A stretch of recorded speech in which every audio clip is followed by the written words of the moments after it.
Medical से जुड़ी सभी लेटेस्ट अपडेट पाने के लिए सब्सक्राइब कीजिए health tips medical knowledge YouTube channel को। वेलकम दोस्तों, हमारे YouTube channel health tips medical knowledge में आपका बहुत बहुत स्वागत है। दोस्तों मैं हूं हेमंत और आपके लिए लेके आया हूं एएनएम का मॉडल टेस्ट पेपर।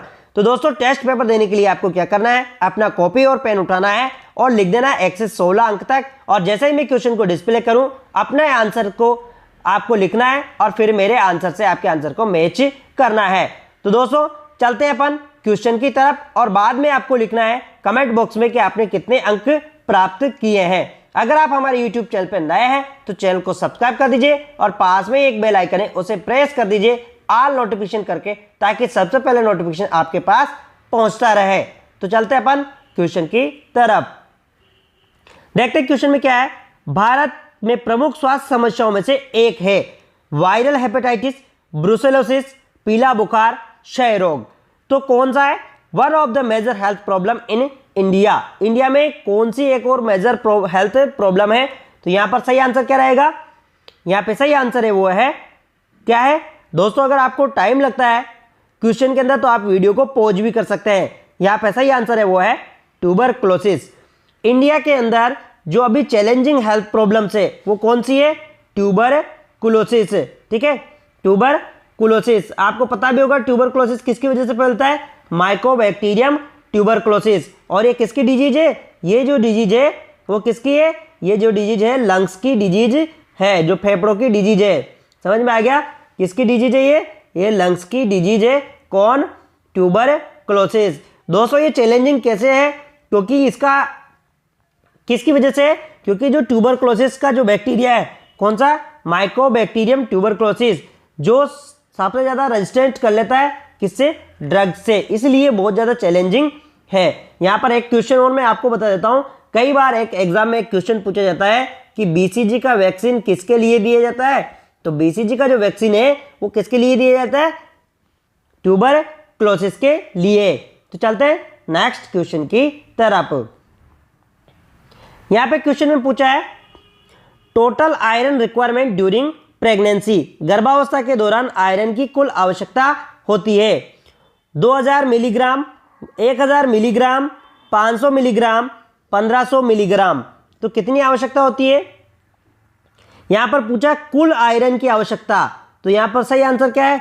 यहां पर सही आंसर है बी वाला 1000 मिलीग्राम mg। इतनी आयरन की आवश्यकता होती है। दोस्तों यहां पर एक चीज और आपको मैं बता देता हूं।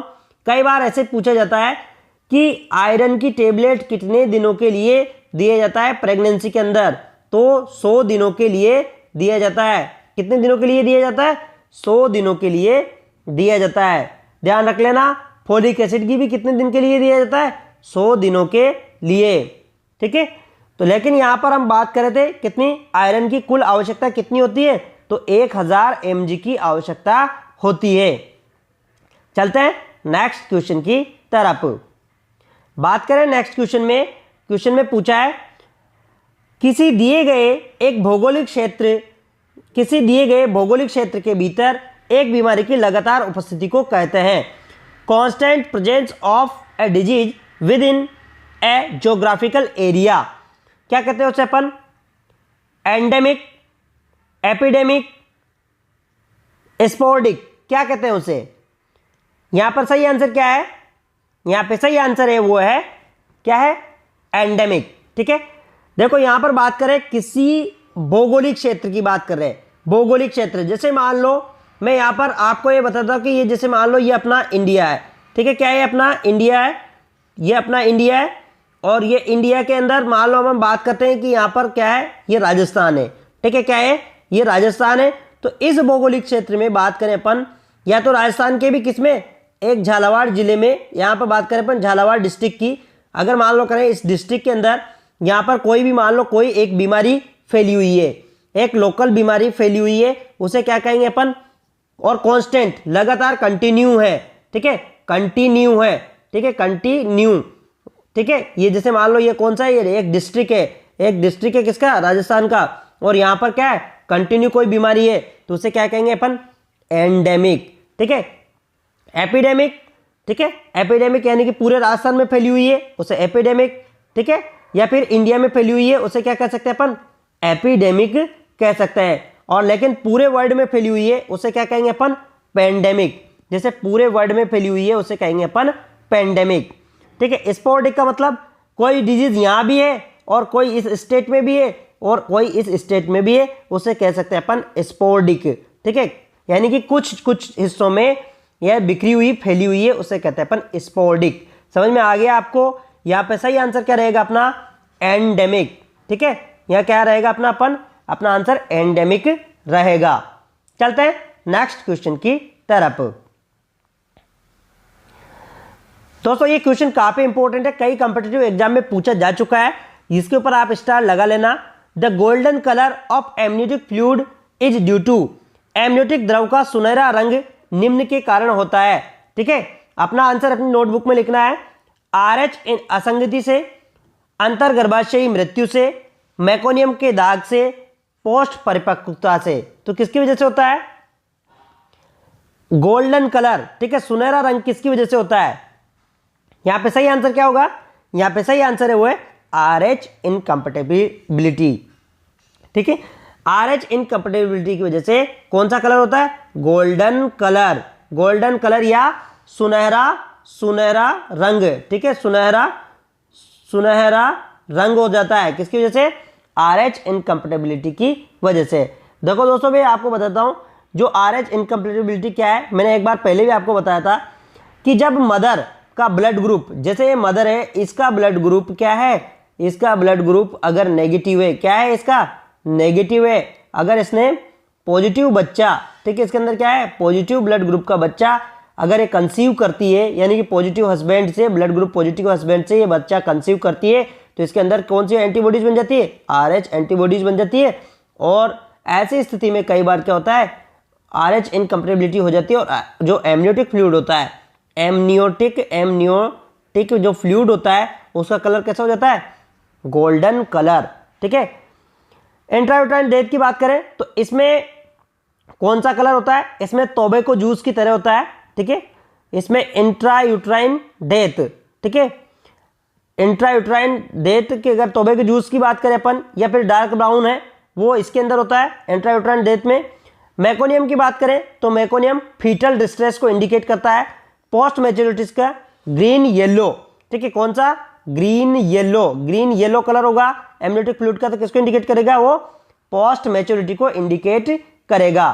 ठीक है, चलते हैं नेक्स्ट क्वेश्चन की तरफ। तो यहां पर सही आंसर क्या था अपना? RH incompatibility. यहां पे क्वेश्चन में पूछा है, ये क्वेश्चन बहुत इजी क्वेश्चन है। लाइफ स्पान ऑफ आरबीसी का जीवन काल होता है 80 दिन, 100 दिन, 110 दिन, 120 दिन। बताइए दोस्तों यहां पे सही आंसर क्या होगा?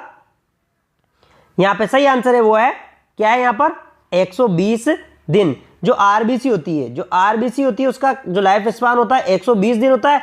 लेकिन ये किसकी बात करें अपन? अडल्ट। ठीक है, अडल्ट के अंदर अगर बात करें अपन फीटस की, किसकी? फीटस की, तो फीटस का जो लाइफ स्पान कितना होता है? 90 दिन या फिर 90 डेज। ठीक है, किसकी बात कर रहे हैं अपन? 90 डेज के लगभग होता है किसका? फीटस की लाइफ स्पान, जो आरबीसी होती है उसका। ठीक है, आरबीसी का। तो यहां पर सही आंसर क्या है? 120 डेज। चलते हैं नेक्स्ट क्वेश्चन की तरफ। यहां पर क्वेश्चन में पूछा है वोमिटिंग सेंटर इज, ठीक है, यहां पे क्वेश्चन में क्या पूछा है?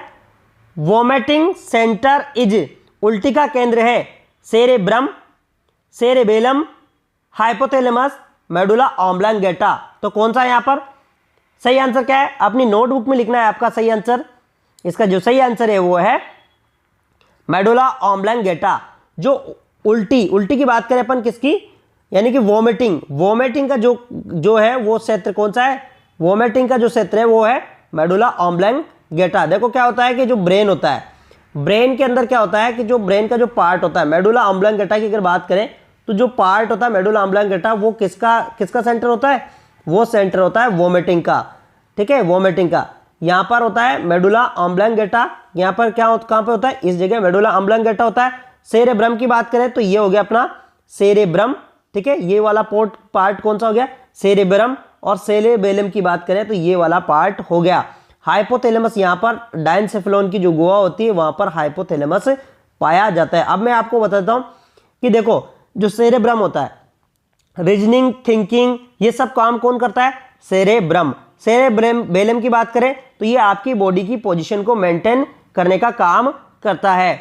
और हाइपोथैलेमस की बात करें तो ये भूख, प्यास, हंगर, सेक्स, ठीक है, ये सारी डिजायर और तापमान को कंट्रोल करता है कौन? हाइपोथैलेमस। तो यहां पर सही आंसर क्या रहेगा अपना?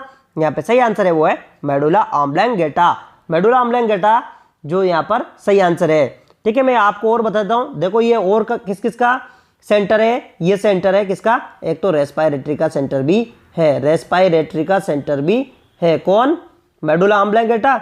और दूसरा किसका है? कार्डियक सेंटर भी इसे कहते हैं, कार्डियक सेंटर। ठीक है, ध्यान में रख लेना, ये क्वेश्चन पूछे जा सकता है। इसे क्या कहते हैं? कार्डियक सेंटर भी कहते हैं। किसे?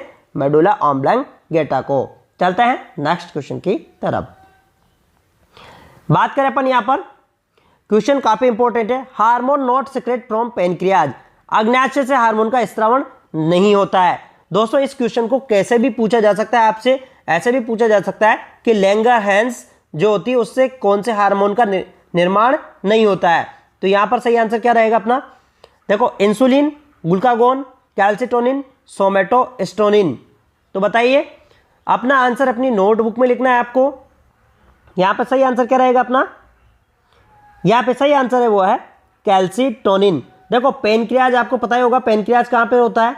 पेनक्रियाज ऐसे डिओडेनम में होता है, पेनक्रियाज। ठीक है, पेनक्रियाज ऐसे डिओडेनम में होता है। ठीक है, इस पे यहां पर सेल्स होती है, जो इसमें कौन कौन से प्रकार की सेल्स होती है? अल्फा, बीटा, ठीक है, और अल्फा बीटा, ठीक है, डेल्टा, अल्फा बीटा डेल्टा। ठीक है, इस प्रकार से सेल्स होती है, अल्फा बीटा डेल्टा। तो यहां का अगर बात करें अपन, देखो यहां पे जो सेल्स होती है इनसे इंसुलिन, ग्लूकागोन और सोमेटोस्टेरोन का निर्माण होता है। ठीक है, यहां पर जो इंसुलिन है वो बीटा सेल से बनता है। किस सेल से बनता है? बीटा सेल से बनता है। जबकि अगर यहां पर बात करें कैल्सिटोनिन की, तो कैल्सिटोनिन है ये किससे बनता है? ये बनता है थायराइड ग्लैंड से। किससे बनता है? ये थायराइड ग्लैंड से। तो ध्यान रख लेना, ये पेनक्रियाज से नहीं बनता है, ये बनता है थायराइड ग्लैंड से। चलते हैं नेक्स्ट क्वेश्चन की तरफ। यहां पे क्वेश्चन में पूछा है acute viral infection affecting the parotid gland is known as, parotid ग्रंथि को प्रभावित करने वाले तीव्र वायरल संक्रमण के रूप में जाना जाता है। Rubella, tetanus, diphtheria, mumps. तो यहां पर सही आंसर क्या है? जो सही आंसर है आप अपनी नोटबुक में लिखना है। मैंने पहले भी बोला आपको, अगर आपको टाइम लगता है तो आप वीडियो को पॉज भी कर सकते हैं। तो यहां पर सही आंसर क्या रहेगा? यहां पे जो सही आंसर है वो है मम्प्स। ठीक है, जो मम्प्स होता है वो किसको किसको इन्फ्लामेशन करता है? पैरोटिड ग्लैंड को, पैरोटिड ग्लैंड। ठीक है, ये कौन सी ग्लैंड होती है? ये सेलाइवरी ग्लैंड होती है। सेलाइवरी जो ग्लैंड होती है वो होती है कौन? सेलाइवरी ग्लैंड होती है। कौन सी? Parotid gland. तो ये मम्प्स इन्फ्लामेशन करता है। टेटनस क्या करता है? मसल्स का स्पाज्म करता है। और इसका एक दूसरा नाम भी मैंने एक दिन पहले ही बताया था आपको, लॉक जो के नाम से भी जानते हैं किसको? टिटेनस को। और मैंने एक ट्रिक बताई थी रूबेला की तरह। रूबेला के सबसे पहले रेशेस कहां पे अपेयर होते हैं? फेस पर, क्योंकि रूबेला क्या है? रुला देता है। ऐसा एक ट्रिक बताई थी मैंने आपको। ठीक है, तो यहां पर सही आंसर क्या था अपना? मम्प्स। ठीक है, चलते हैं नेक्स्ट क्वेश्चन की तरफ। बात करें यहां पर क्वेश्चन में, which hormone is known as emergency hormone, किस हार्मोन को आपातकालीन हार्मोन के रूप से जाना जाता है?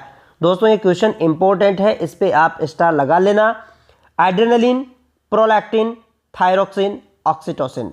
बताइए कौन से हार्मोन को हम इमरजेंसी हार्मोन के नाम से जानते हैं? तो यहां पर सही आंसर क्या है? यहां पे सही आंसर होगा वो होगा एड्रेनलिन। जो एड्रेनलिन हार्मोन है उसे हम इमरजेंसी या आपातकालीन हार्मोन के नाम से भी जानते हैं। मैं आपको ये बता दूं एड्रेनलिन हार्मोन कहां से बनता है। देखो यहां पर आपने देखा होगा ऐसे क्या होती है? ऐसे होती है किडनी। ठीक है, क्या होती है? ऐसे किडनी, ऐसे किडनी होती है दोनों तरफ, दोनों साइड में दो किडनीज होती है। ऐसे किडनीज होती है और किडनीज के ऊपर होती है ग्रंथि, जिसे कहते हैं अपन एड्रेनल ग्रंथि। क्या कहते हैं उसे अपन? एड्रिनल ग्लैंड, और इसके अंदर होता है कॉर्टेक्स। ठीक है, ये हो गया कॉर्टेक्स और ये हो गया मेडुला। ये तो कई बार क्वेश्चन पूछा जा सकता है आपसे। ये तो है कॉर्टेक्स, क्योंकि हम इस प्रकार से पढ़ रहे हैं कि एक क्वेश्चन से कम 10 क्वेश्चन हमारे सोलो। और ये हो गया मेडुला। क्या हो गया ये? मेडुला। ठीक है, और ये किडनी। तो ये जो हार्मोन जो बनता है कौन सा?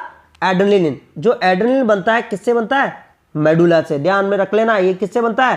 कि एड्रिनल ग्लैंड के मेडुला से। इसका नाम है एड्रिनल ग्लैंड। क्या है? एड्रिनल ग्लैंड या फिर सुप्रारीनल ग्रंथि। तो इसके मेडुला से बनता है कौन?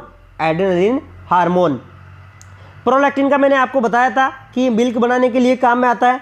थायरोक्सिन थायराइड ग्लैंड से होता है। और ऑक्सीटोसिन का क्या काम है? ये यूट्रस के अंदर कॉन्ट्रैक्शन कराता है। ठीक है, और ये कहां से निकलता है? पोस्टीरियर पिट्यूटरी ग्लैंड से। तो यहां पर सही आंसर क्या रहेगा अपना? Adrenal hormone. ठीक है, नेक्स्ट क्वेश्चन की बात करें अपन। क्वेश्चन में पूछा है total amount of blood in human body. मानव शरीर में रक्त की कुल मात्रा 5 लीटर, 8 लीटर, 10 लीटर, 12 लीटर। तो कितनी होती है मानव शरीर में कुल रक्त की मात्रा? तो यहां पर सही आंसर क्या है? यहां पे सही आंसर है वो है 5 लीटर। देखो 5 लीटर होती है कितनी? 5 लीटर। ठीक है, यहां पर बात किया है पुरुष की, तो मैक्सिमम जो पुरुष में होती है कितनी होती है? 5 लीटर। कई बार ऐसे भी पूछा जा सकता है बॉडी के कितने प्रतिशत वेट का ब्लड होता है? तो 7% वजन होता है उसका, 7 पूरे वजन का 7% ब्लड होता है किसके अंदर? शरीर के अंदर। चलते हैं नेक्स्ट क्वेश्चन की तरफ। यहां पे क्वेश्चन में क्या पूछा है? Black water fever is. Black water बुखार किसे कहते हैं? ध्यान में रख लेना दोस्तों, काफी इंपॉर्टेंट क्वेश्चन है ये भी। Plague, dengue, malaria, cancer. तो किसे कहते हैं ब्लैक वाटर बुखार? आपको अपना आंसर अपनी नोटबुक में लिखना है, फिर मेरे आंसर से मैच करना है। तो यहां पर सही आंसर क्या है? यहां पर सही आंसर है वो है मलेरिया। देखो मलेरिया को क्या कहते हैं अपन? काला पानी बुखार। क्या कहते हैं? काला पानी बुखार। ठीक है, क्यों कहते हैं? आपको पता होगा, देखो आप, मैं बता देता हूं आपको क्या होता है कि जो मलेरिया होता है, मलेरिया के अंदर क्या होता है? हीमोलाइसिस होता है। क्या होता है? हीमोलाइसिस। ठीक है, हीमोलाइसिस होने की वजह से क्या होता है? यानी कि आरबीसी का लाइसिस होने लग जाता है। और ये भी कौन से मलेरिया में? मलेरिया फाल्सिपेरम में। और इसकी वजह से जो यूरिन है, यूरिन कौन सा आने लगता है? ब्लैक। कौन सा आने लगता है? ब्लैक आने लगता है। इसीलिए इसे कहते हैं अपन, क्या कहते हैं? Black water fever. डेंगू को हेमोरेजिक फीवर के नाम से जानते हैं, लेकिन यहां पर सही आंसर क्या रहेगा अपना? मलेरिया। चलते हैं नेक्स्ट क्वेश्चन की तरफ। यहां पे क्वेश्चन में पूछा है DOTS treatment is related to. ठीक है, डॉट्स उपचार बीमारी से संबंधित है। पोलियो, क्षय रोग, hepatitis, cancer.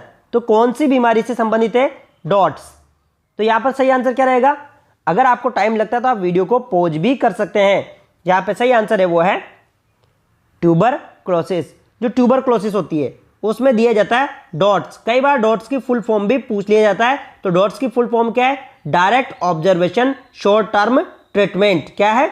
Direct observation short term treatment. तो यहां पर सही आंसर क्या है? यहां पे सही आंसर है क्षय रोग। ठीक है, यहां पर जो आंसर है वो है क्षय रोग। ठीक है, यानी कि ट्यूबरक्लोसिस के लिए दिया जाता है कौन? डॉट्स। चलते हैं नेक्स्ट क्वेश्चन की तरफ। यहां पर क्या है? क्वेश्चन में क्या पूछा है?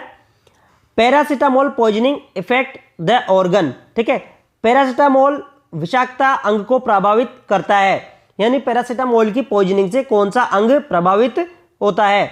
ब्रेन, मस्तिष्क, लीवर, किडनी, तिल्ली या स्प्लीन। तो कौन सा अंग प्रभावित होता है? बताइए इसका आंसर। इसका सही आंसर क्या रहेगा? इसका सही आंसर है वो है लीवर। ठीक है, जो लीवर होता है वो सबसे ज्यादा प्रभावित होता है किसमें? पैरासिटामोल की पॉइजनिंग में। यहां पर एक क्वेश्चन ये भी आ जाता है पैरासिटामोल का एंटीडोट क्या है? तो एन एसेटाइल सिस्टीन। ठीक है, ये ध्यान रख लेना, एन एसिटाइल सिस्टीन, ये पैरासीटामोल का एंटीडोट है। ठीक है, चलते हैं नेक्स्ट क्वेश्चन की तरफ। यहां पे ये क्वेश्चन काफी इंपॉर्टेंट है, कई क्वेश्चन में कई एग्जाम में पूछा जा चुका है, स्टार लगा लेना इसके ऊपर। स्पेसिफिक साइन ऑफ एक्लेम्पशिया इज, एक्लेम्पशिया का विशिष्ट लक्षण है, यहां पर पूछा विशिष्ट लक्षण, मूत्र में रक्त की उपस्थिति यानी कि हिमेचूरिया, उच्च रक्तचाप यानी कि हाइपरटेंशन, सीजर झटके आना, प्रोटीनूरिया मूत्र में प्रोटीन की उपस्थिति होना। तो सही लक्षण यहाँ पे पूछा स्पेसिफिक लक्षण यानी कि विशिष्ट लक्षण। ठीक है, यानी स्पेसिफिक साइन। तो सही आंसर क्या है इसका सही आंसर है वो है सीजर। देखो दो चीज होती है, एक तो होती है एक्लेम्पशिया, क्या होता है यहाँ पे मैं आपको बताता हूँ, दो कंडीशन होती है, दो कंडीशन में मैं आपको बता देता हूँ। एक तो होती दो कंडीशन होती है, कौन सी? प्री एक्लेम्पशिया, ठीक है, प्री एक्लेम्पशिया, एक तो होती है प्री एक्लेम्पशिया, एक होती है एक्लेम्पशिया। एक्लेम्पशिया ये दो कंडीशन होती है, समझ लेना। यहां पर जो प्री एक्लेम्पशिया है, सारे लक्षण एक्लेम्पशिया के ही मिलेंगे, लेकिन इसके अंदर क्या है, सीजर नहीं होगा, और इसके अंदर क्या होगा, इसके अंदर होगा सीजर। सीजर का मतलब जानते हो, जैसे मिर्गी की तरह झटके आना, वो सारे, जबकि ये सारे लक्षण दोनों में मिलेंगे, और ये सिर्फ किस में मिलेगा, एक्लेम्पशिया के अंदर। ठीक है, चलते हैं नेक्स्ट क्वेश्चन की तरफ। यहां पे क्वेश्चन में पूछा है most common cause death of maternal mortality in India, Bharat में मातृत्व मृत्यु का दर का सबसे सामान्य कारण है प्रसवोत्तर रक्तस्राव, गर्भावस्था की विषाक्तता, प्यूपेरियल के दौरान संक्रमण, जन्म देने के समय जटिलता। तो क्या है यहां पर सही आंसर, क्या है आपका, यहां पर आपको अपना आंसर अपनी नोटबुक में लिखना है। तो यहां पे जो सही आंसर है वो है पोस्टपार्टम हिमोरेज। ठीक है, पीपीएच सबसे ज्यादा कॉमन है इंडिया के अंदर, पीपीएच की वजह से जो डेथ होती है मदर की सबसे ज्यादा होती है। पीपीएच जानते हो, जब डिलीवरी के बाद में 500 ml से अधिक ब्लड का स्त्राव हो जाता है, या 500 ml या 500 ml से अधिक ब्लड का स्त्राव हो जाता है, उससे कहते हैं अपन पीपीएच। तो यहां पर सही आंसर है वो है पहला वाला। चलते हैं नेक्स्ट क्वेश्चन की तरफ। क्वेश्चन में पूछा है height of fundus of uterus at 36 weeks, 36 सप्ताह में गर्भाशय के फंडस की ऊंचाई होती है सिंपाइसिस प्यूबिस, नाभि पर, जिफिस्टर्नम पर, और नाभि के नीचे। तो यहां पर सही आंसर क्या रहेगा अपना, पूछा 36 वीक्स में गर्भावस्था में फंडस की ऊंचाई होती है। तो यहां पर सही आंसर क्या है, यहां पे सही आंसर है वो है जिफिस्टर्नम। ठीक है, जिफिस्टर्नम पर होती है, कौन सी, 36 सप्ताह पर। देखो 36 सप्ताह, देखो मैं आपको बता देता हूं, ये ऐसे क्या है, मान लो फीमेल है, तो यहां पर ये इसके लंग्स है, या इसका यहां पर बात करें अपन, तो यहां पर अगर बात करें तो पेल्विस है ना, पेल्विस ऐसे है। ठीक है, तो हम बात करें यहां पर, ये पेल्विस बन गया, पेल्विस, और ये यहां पर अगर बात करें अपन, तो ये यहां पर ये कोई फीमेल्स है। ठीक है, कोई फीमेल है। अब ये अगर बात करें तो यहां पर जो यूट्रस की जो साइज होती है 36 वीक्स पर, यहां पर होती है किस पर, जिफिस्टर्नम पर। समझ में आ गया, यहां पर होती है जिफिस्टर्नम पर, ये जो जगह ये जिफिस्टर्नम, स्टर्नम। ठीक है, समझ में आ गया, ये है जिफिस्टर्नम। बात करें अपन पेल्विस पर, तो ये कब होती है, 12 वीक्स से पहले होती है। ठीक है, जिफिस्टर्नम तक कहाँ होती है, 12 वीक्स पर होती है, सॉरी सिंपाइसिस प्यूबिस पर। बात करें अपन एट अम्बिलिकस, तो ये 24 वीक्स तक होती है, 24 वीक्स या 22 वीक्स तक होती है। ठीक है, बिलो अम्बिलिकस ये 16 वीक्स पर होती है, कितने पर होती है, 16 वीक्स पर। ये अम्बिलिकस यहाँ है। ठीक है, तो ये यहाँ पर होगा 36 वीक्स पर, और ये यहाँ पर होती है कितने पर, 16 वीक्स पर। तो यहाँ पर सही आंसर क्या रहेगा अपना जो सही आंसर रहेगा वो रहेगा यहाँ पर जिफिस्टर्नम। तो थैंक यू दोस्तों, अगर वीडियो पसंद आया तो वीडियो को लाइक और शेयर और सब्सक्राइब जरूर कर दीजिएगा, और कमेंट बॉक्स में जरूर लिखिएगा आपने कितने अंक प्राप्त किए। अगर आप पीडीएफ डाउनलोड करना चाहते हैं तो इसके नीचे एक लिंक है, वहां से आप पीडीएफ को डाउनलोड कर सकते हैं।